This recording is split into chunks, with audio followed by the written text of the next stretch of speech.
흔히 자존감을 높이려면 나를 사랑해야 된다, 이런 말 많이 하는데 알지만 그게 잘 안 되죠. 가장 어렵죠. 도대체 뭐가 날 사랑하는 건지 잘 모르겠고 너무 어려워요. 그래서 심플한 방법을 알려드릴게요.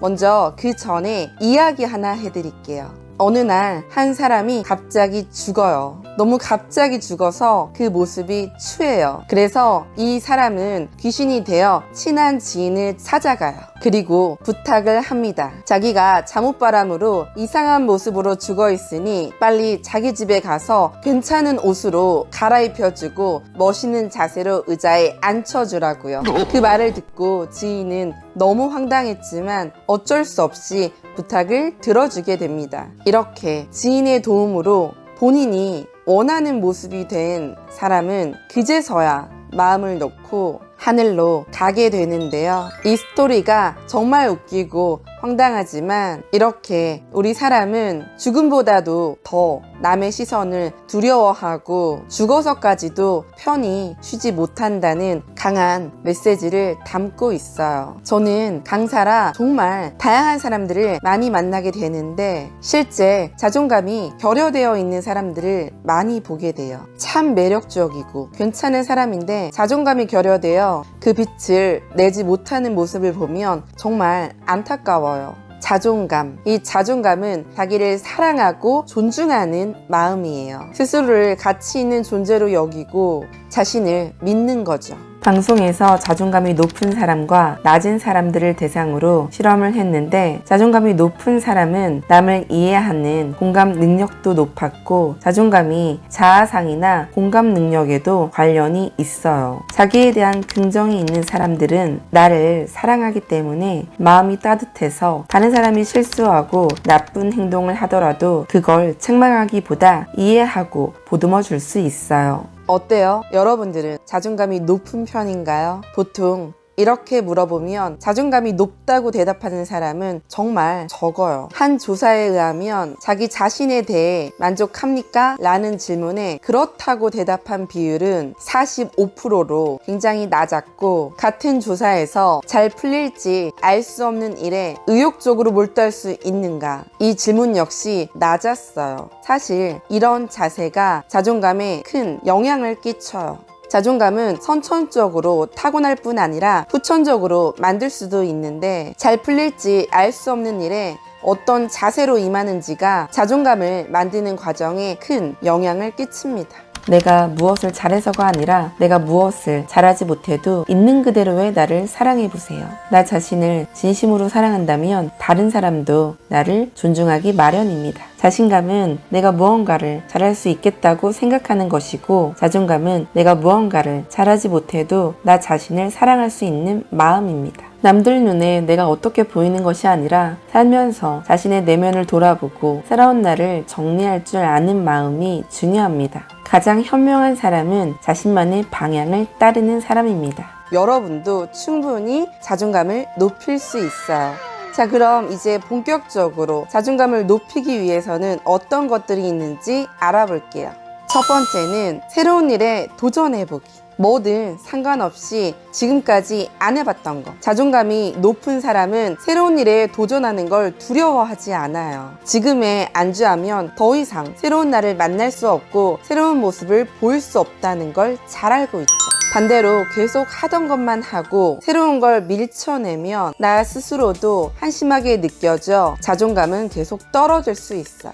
개그맨 최양락은 전동 드릴을 사용을 못해서 아내 팽영숙에게 매번 구박을 받아요. 하루는 의자를 만들어야 되는데 역시 드릴을 사용을 못해서 지인 김씨를 불러 의자를 완성합니다. 이때 최양락은 드릴을 잘 사용하는 김씨를 부러운 눈빛으로 바라보고 팽영숙은 최양락에게 쓸모없는 인간이라는 뉘앙스를 풍겨 최양락의 자존감을 떨어뜨려요. 그러던 중 어느 날 창문에 뽁뽁이를 붙이는데 처음으로 큰 키를 자랑하며 뽁뽁이를 잘 붙여 1차 자존감을 획득합니다. 그리고 바로 이어 커튼을 다는데 최양락의 최대 약점인 전동 드릴을 사용해야 돼요. 정말 하기 싫지만 아내 등살에 떠밀려 어쩔 수 없이 해보는데 웬걸요, 처음으로 천장에 못을 박았어요. 그리고 2차 자존감을 획득합니다. 신나서 나머지 못을 박으며 이렇게 말해요.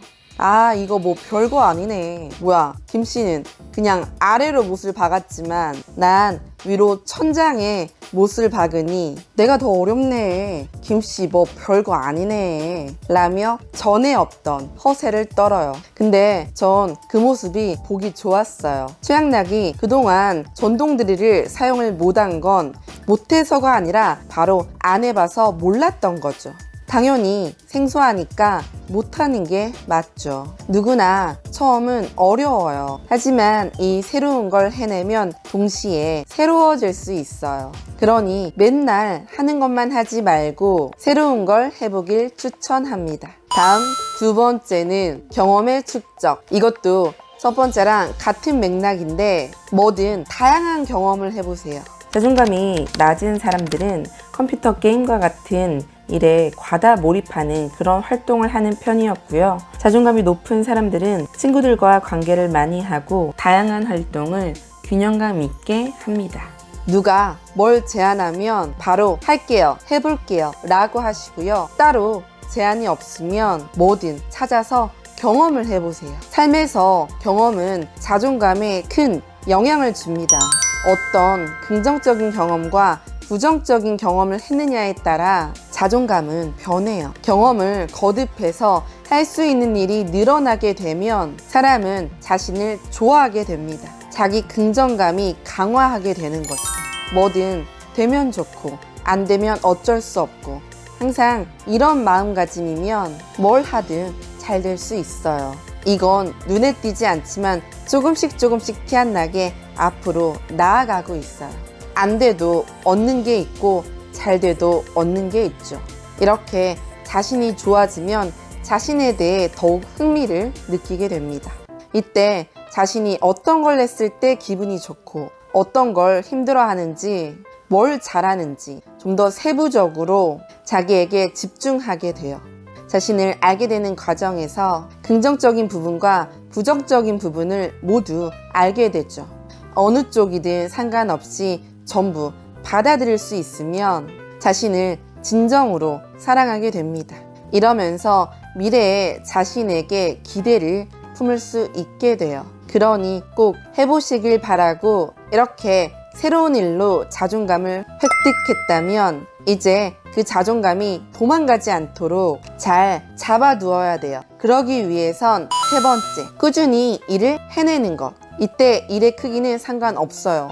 아무리 사소해도 거듭해서 해내면 자신감이 생겨요. 매일 작더라도 성취를 맛볼 수 있는 경험이 반복되면 나는 할 수 있다라는 자기 효력감, 즉 자기 자신에 대한 평가가 높아져요. 이 자기 효력감이 바로 자존감으로 발전합니다. 이걸 인식하기 위해서는 스스로 한 일을 종이에 적고 다 하면 해냈어 라고 소리내어 말하고 선을 그으며 눈으로 확인하면 더욱더 효과가 좋아요. 네 번째는 다른 사람 호의 거절하기. 이건 살다 보면 어려운 일, 힘든 일 또는 할 수 있지만 패스하는 일 등등 여러 경우가 있는데, 그때 도와주는 사람의 친절이 고맙지만 과감히 거절해보세요. 계속 남의 도움을 받으면 내 힘이 그만큼 약해져요. 그러다 보면 점점 바보가 돼요. 제가 그랬거든요. 저는 타지 강의를 갈 때 한 번씩 버스를 이용하는데 그때마다 제가 강의 준비로 바쁘니까 항상 남편이 티켓 예매를 해줬어요. 한 번은 남편도 바빠서 제가 티켓 예매를 했는데 버스 시간이 돼서 버스에 올라탔는데 갑자기 다른 사람이 자기 자리니까 나오라고 하더라고요. 순간 너무 황당했지만 알고 보니 제가 예매한 건 아침 7시 거. 그때 연말이라 표가 전부 매진이라 서둘러 급하게 예매를 하다 보니 저녁 7시면 19시 거를 예매했어야 되는데 그냥 숫자 7만 보고 7시 거를 한 거죠. 결국 표는 날아가고 터미널에서 1시간을 기다렸다 다른 버스를 타고 왔어야 되는데 정말 그때 자괴감이 들면서 살짝 자존감까지 떨어지더라고요. 이렇게 그동안 열심히 노력해서 쌓아놓은 자존감이 한순간에 추락할 수 있어요. 그러니 미리 그런 부분을 예방하면 좋아요. 남의 도움을 받으면 그 사람만 힘이 길러져요. 내 힘은 내가 길러야 돼요. 힘이 세지면 자연스레 자존감은 따라옵니다. 자존감 높이는 법은 8가지가 있는데 계속 하다 보면 영상이 너무 길어지니까 나머지는 입으로 올리도록 할게요. 영상이 도움이 되셨으면 구독과 좋아요 눌러주세요.